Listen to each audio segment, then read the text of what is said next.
Indonesia, Salam Nusantara dari Sabang sampai Merauke, dari Minang sampai Pulau Rote. Mantala iman kita, mantala kasih kita, mantala pengharapan kita. Tentunya dalam Yesus Kristus menjadi Tuhan dan Juru Selamat dunia. Jangan katakan bahwa Yesus itu bukan Tuhan, jangan katakan pula bahwa Yesus itu bukan Juru Selamat. Dia adalah Tuhan, Dia adalah Juru Selamat. Kalau engkau percaya, engkau akan diselamatkan. Kalau tidak percaya, engkau akan dihukum. Yohanes 3 ayat 36. Karena Yesus sudah berkata dalam Yohanes 14 ayat yang ke-6, Akulah jalan dan kebenaran dan hidup. Tiada seorang sampai kepada Allah kalau tidak melalui aku. Mantap. Dan juga dalam Kisah Rasul 4 ayat 12 Petrus mengatakan, dan keselamatan tidak dalam siapapun juga selain dalam Dia Yesus Kristus, karena di bawah kolong langit ini tidak ada nama lain yang diberikan kepada manusia yang olehnya kita diselamatkan. Haleluya. Dan juga Alkitab mengatakan dalam Kisah Rasul 16 ayat 31, percayalah kepada Tuhan Yesus Kristus, maka engkau akan diselamatkan, engkau dan seisi rumahmu. Mantap! Selamat pagi bagi kita semuanya. Semoga kekuatan Tuhan, kekuatan firman, kekuatan Roh Kudus terus menyertai kita dalam kehidupan kita.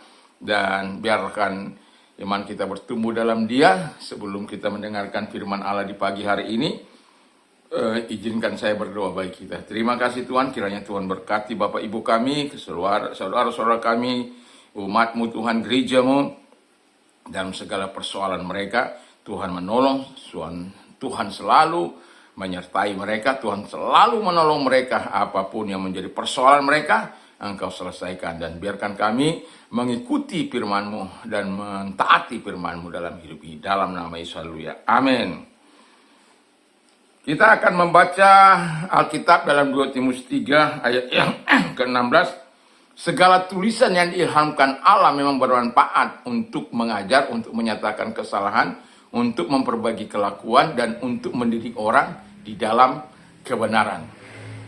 Dan dalam bahasa Inggrisnya dikatakan, all scripture is given by inspiration of God, and is profitable for doctrine, for reproof, for correction,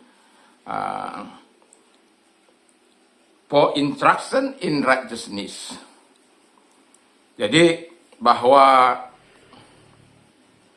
firman Allah itu memiliki 4 fungsi. Jadi fungsi yang pertama dikatakan bahwa dia untuk mengajar.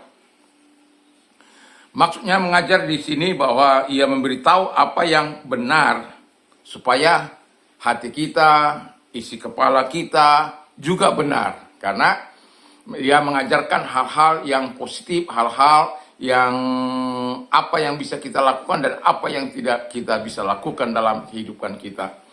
Seperti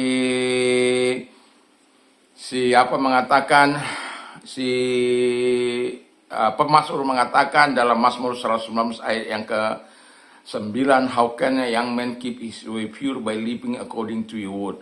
Bagaimanakah seorang muda mempertahankan kelakuannya bersih dengan menjaganya sesuai dengan firman Allah. Dalam Mazmur 19 ayat 11 dikatakan di sana bahwa I have hidden your word in my heart that I may not sin against you. Jadi aku telah menaruh firman-Mu dalam hatiku supaya aku telah tidak berdosa kepadamu. Dan juga dikatakan oleh Alkitab bahwa firman-Mu adalah pelita bagi kakiku, terang bagi jalanku. Dan itu sebabnya firman ini sangat penting bagi kita dalam menjalani kehidupan ini. Firman sangat penting karena dengan firman ini kita akan bisa melakukan apa yang benar dan apa yang tidak benar. Yang tidak benar kita tidak lakukan, yang benar kita lakukan. Sebagaimana misalnya Allah mengatakan Allah itu adalah kasih. Dan biarlah kita mengasihi Allah. Kasihilah Tuhan Allahmu dengan segenap hatimu, dengan segenap kekuatanmu, dengan segenap akal budimu, dan kasihilah sesamamu seperti dirimu sendiri. Itu satu contoh pengajaran di mana Tuhan mau kita melakukan kasih itu. Baik kasih secara vertikal maupun secara horizontal. Kita tidak bisa mengabaikan itu semua dalam kehidupan kita ini. Dan juga kita harus lakukan apa yang diperintahkan oleh Tuhan. Satu contoh bahwa dalam Matius 7 ayat 12 dikatakan di sana.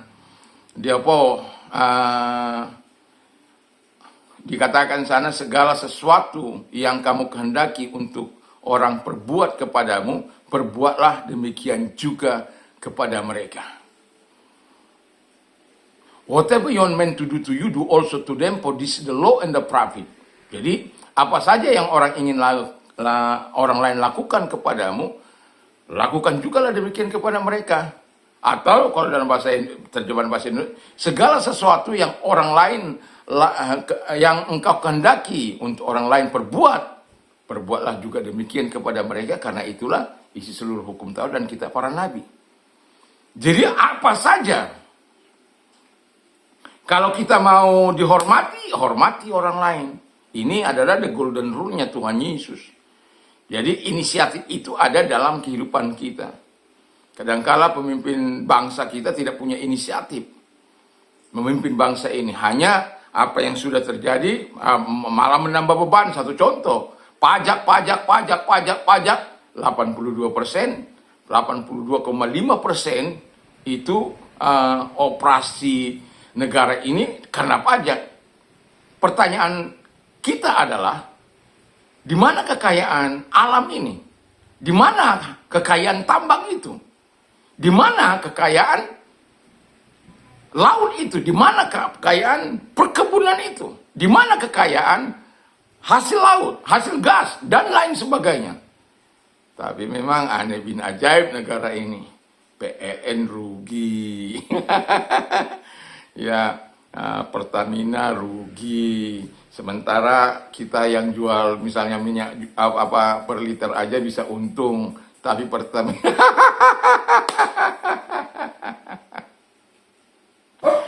dan inilah yang penting kalau kita mendapat pengajaran, bukan hanya kita dengar tapi kita lakukan. Sama seperti di Daskalia. Di Daskalia itu adalah pengajaran, atau di mana kita mendapatkan sesuatu yang dari firman Allah. Misalnya, jangan kamu khawatir tentang apapun, karena kesusahan sehari cukup untuk sehari. Matius 6 ayat 34 itu. Jadi kita harus baca itu firman Matius 6 ayat 34 itu. Baca khotbah di bukit itu. Bagaimana Yesus mengajar kita dengan segala nilai-nilai daripada Dia, dari kerajaan Allah yang dinyatakan kepada umatnya untuk kita lakukan. Jadi yang pertama mengajar, yang kedua menyatakan kesalahan. Jadi elekmos itu menunjukkan apa yang salah, menegur dosa. Misalnya saya baca firman Allah ini dan kemudian ditegur saya melalui, misalnya saya gagal mengasihi istri, misalnya gagal mengasihi anak, atau saya tidak mau mengampuni, tidak mau memaafkan. Lalu datang firman Allah, kamu harus mengampuni 7 kali 7, tapi saya tidak mau mengampuni. Nah, kita di situ dikatakan ini menyatakan, menunjukkan apa yang salah. Oh, itu salah. Karena firman Allah katakan, barang siapa tidak mau mengampuni, dia juga, Bapa di surga juga tidak akan mengampuni. Kalau dikatakan kasih musuh, ya kita harus kasih. Kalau kita benci, kita tidak melakukan firman Allah. Dan kalau kita tidak lakukan, Tuhan akan menyatakan kesalahan kita melalui firman itu yang kita baca itu. Dan kemudian juga dikatakan dengan, sebab itu jangan, satu contoh, jangan berdusta. Ya kita jangan berdusta, jangan berzina, ya jangan korupsi, ya jangan korupsi, ya gak boleh. Jangan karena engkau benar, engkau banyak menghasilkan keuntungan bagi negara ini. Misalnya kau sebagai bos Pertamina menguntungkan puluhan miliar dolar, lalu kemudian kamu ambil kira-kira 5 miliar dolar tanpa persetujuan undang-undang. Kalau ada persetujuan undang-undang, kalau misalnya undang-undang mengatakan sekian persen boleh kamu ambil, ya ambil. Karena engkau telah memberikan dampak yang besar kepada negara. Dan itu atas undang-undang. Tapi kalau undang-undang tidak mengatakan demikian, ya jangan. Itu korupsi. Kalau Anda dikatakan mengambil hasil keuntungan yang sekian itu perintah undang-undang. Kamu tidak melakukan penggelapan di situ. Kamu sudah menunjukkan prestasimu yang gemilang, sehingga kamu layak mendapatkan apa yang seharusnya kamu dapatkan. Lalu yang ketiga, lalu memperbaiki kelakuan. Epanortosis, ya, seperti Daud, ya, ketika dia membunuh Uria atau mengambil istrinya Uria itu, dan Tuhan menegur dia. Dan Daud dalam pasal 51 dia bertobat, dan bahkan dikatakan jangan ambil rohmu. Karena apa? Dia merasakan tekanan yang begitu luar biasa dari Tuhan. Karena orang ini tidak mau bertobat sampai ditegur oleh Nathan. Tapi ketika dia ditegur, dia memperbaiki diri. Dan itu sebabnya Alkitab bukanlah sesuatu yang ketika dia dibaca bahwa Tuhan gak bisa hadir. Ketika kita membaca dengan hati kita, dengan kesungguhan hati kita bisa nangis dibuat ketika membaca kisah-kisah atau ketika kita membaca firman Allah. Ada yang menyentuh hati kita bisa nangis. Dan saya tidak sekali dua kali untuk mengalami hal itu. Apalagi dalam pergumulan yang berat. Wow. Itu seperti firman itu hidupnya untuk terus menguatkan kita. Karena apa? Dia memperbaiki kelakuan kita. Nah, ternyata aku tidak benar ini. Nangis kita. Harusnya kita bersyukur, dikatakan firman Allah, mengucap syukurlah dalam segala hal. Tapi ketika ada persoalan kita tidak mengucap syukur. Kan mengucap syukur itu ya sangat luar biasa di hadapan Tuhan. Kita mengucap syukur walaupun Tuhan belum menjawab doa-doa kita. Walaupun Tuhan belum menunjukkan berkat-berkatnya atau kebaikannya. Ya. Lalu yang kemudian, mendidik orang dalam kebenaran. Yang keempat. Jadi kalau dia 4 fungsi ini berfungsi dalam kehidupan kita, dia akan bawa kita ke dalam kebenaran supaya kita melakukan kebenaran itu hingga hidup kita sama seperti Kristus. Kan tujuan yang menggambarkan kita segambar dan serupa dengan dia. Baik dalam karakter, baik dalam sifat, dalam kasih, dalam kekudusan, dalam kebenaran, dalam kedewasaan, dan serupa dan segambar dengan dia. Dan semoga firman ini akan menjadi penolong bagi kita. Dan biarlah kita mengatakan seperti Daud pemazmur mengatakan, I have chosen the way of truth. Aku telah memilih jalan kebenaran. I have set my heart on your law. Dan aku telah menyetel hatiku kepada hukum-hukum-mu. Semoga kita adalah orang-orang yang mau taat. Karena firman Allah itu bukan hanya supaya kita tahu. Ketika kita membaca, bukan hanya sekedar kita tahu, tapi firman itu mampu mengubah kehidupan. Dan seharusnya firman itu harus mengubah hidup kita.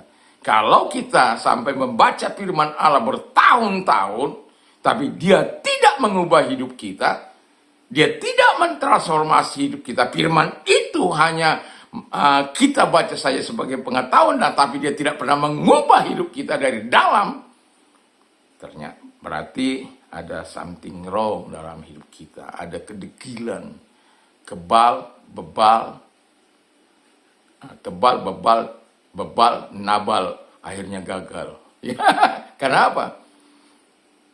Kalau nabal itu kan suka-sukanya, nggak mau dengar-dengaran. Ya, akhirnya dihukum Tuhan. Ya, akhirnya kalau orang-orang seperti itu kan gagal akhirnya. Tebal, bebal, kebal, nabal, gagal. Ya, tapi kan kita bukan orang-orang yang mau gagal, dan itu sebabnya firman itu harus mengubah hidup kita. Ya, yang seperti dikatakan oleh firman Allah, barang siapa ada dalam Kristus Yesus, ia adalah ciptaan baru. Yang lama sudah berlalu, sesungguhnya yang baru sudah datang. Semoga dengan inspirasi dari Tuhan, firman ini mampu menjebol hati kita, kekerasan hati kita. Kalau kita tidak bisa mengampuni, hari ini dikatakan oleh firman Allah mengampuni. Kalau kita baca firman Allah tidak pernah memperkatakan firman Allah 1-2 ayat yang terus menerus. Hari ini Tuhan katakan supaya kita membaca firman Allah.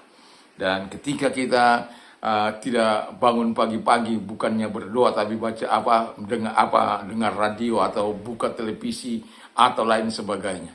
Mulai saat berdoa untuk duduk pagi-pagi sekali datang pada Tuhan. Malam kita juga datang kepada Tuhan mengucap syukur buat segalanya.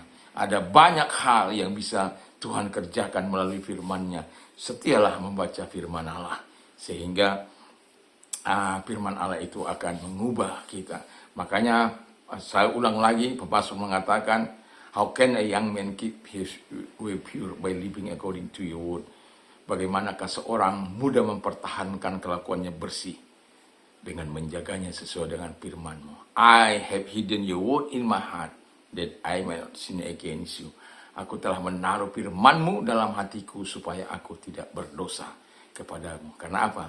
Firman itu mentransformasi kehidupan kita. Dia bukan hanya sekedar pengetahuan, bukan hanya sekedar kita tahu, tapi dia merubah, firman itu merubah hidup kita dari yang tidak berkenan menjadi berkenan, dari yang membenci mengasihi, dari yang kutuk pindah kepada berkat Tuhan dan lain sebagainya. Mari kita berdoa. Terima kasih Bapa di surga, kiranya Tuhan menolong kami untuk kami terus menikmati segala kebaikan dan kemurahan Tuhan dalam kehidupan kami. Karena kami tahu firman iya dan amin dalam kehidupan kami. Dalam nama Yesus, kalau engkau sedang sakit, arahkan tanganmu kepada Tuhan dan kita berdoa. Dalam nama Yesus, segala sakit penyakit yang mereka derita, aku perintahkan dalam nama Yesus, keluar. Dan oleh bilu Yesus, engkau sembuh, oleh kuasanya engkau sembuh. Terima kasih. Segala persoalan yang mereka hadapi, Tuhan, Engkau yang berkata, marilah kepadaku hai kamu yang letih lesu dan berat, aku akan memberikan kelegaan. Berikan kelegaan bagi mereka dalam nama Yesus. Tolong mereka Tuhan dengan memberikan kelegaan. Segala perkara dapat kutanggung dalam Dia yang memberikan kekuatan kepadaku. Terima kasih, bagimulah kemuliaan sampai selama-lamanya. Dalam nama Yesus, haleluya. Amin. Selamat pagi, selamat beraktivitas, tentunya bersama dengan Tuhan Yesus Kristus. Mantap, mantap, mantap.